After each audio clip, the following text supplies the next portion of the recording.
We are on Terumot Perek Vav Mishnah Aleph. The Mishnah now turns its attention to someone who is ochel Terumah b'shogeg. If someone eats Terumah by accident. In order to understand this, we need to turn to the Psukim. This is from Vayikra Perek Chapel. I'll make it a little bit bigger. The Torah says, "Shamuret v'nishmarti v'lo yisu alav chet u'meitu bo ki chalaluhu ani Hashem mikadasham." You should guard my mishmeret, my guardianship. You shouldn't have a sin. You shouldn't die from it. And a stranger, a non-kohen, should eat kodesh.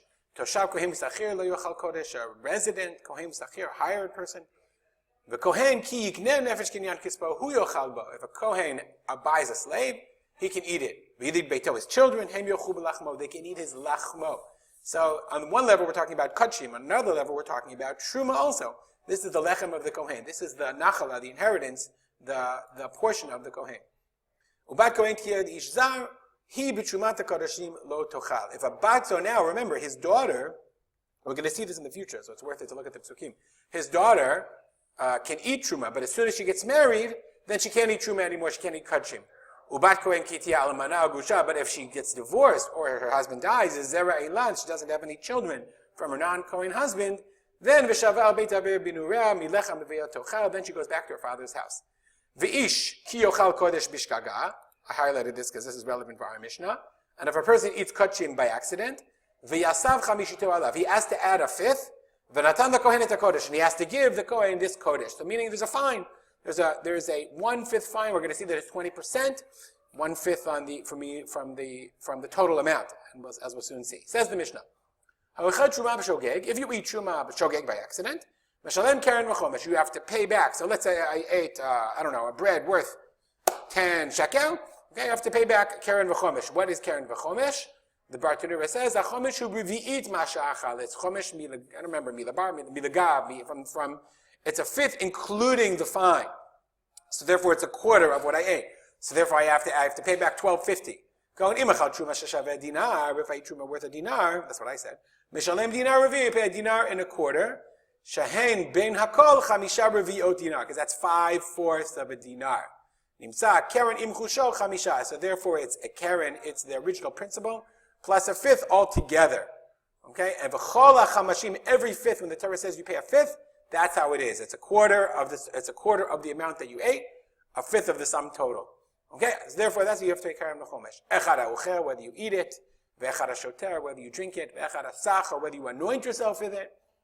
Echad truma tehora, ve'echad truma tamaya. Whether you're talking about truma tehora or truma tamaya, meshalem chumsha, you pay a fifth. V'chomesh chumsha. Chomesh chumsha means what happens if I ate the truma by accident, so now I owe $12.50. So I take designated and I say this $12.50 or this I buy bread for $12.50 and I give it to them. I'm ready to give it to the kohen. I ate that by accident.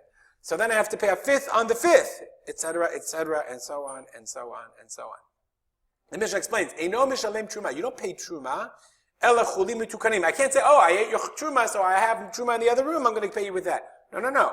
You have to take from your truma. Okay? Vehem na'asin truma.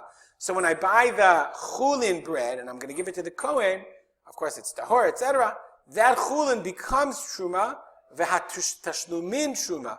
Okay, and the payment also is considered truma. And therefore, imratza, also the Mishnah is not therefore, imratza kohen limchol eno mochel. If a kohen says, you know what, don't pay me back. Eno mochel, he cannot be mochel at all. The reason you cannot be mochel, the Bar Terumah says, is kevan d'gzeira takatuvi.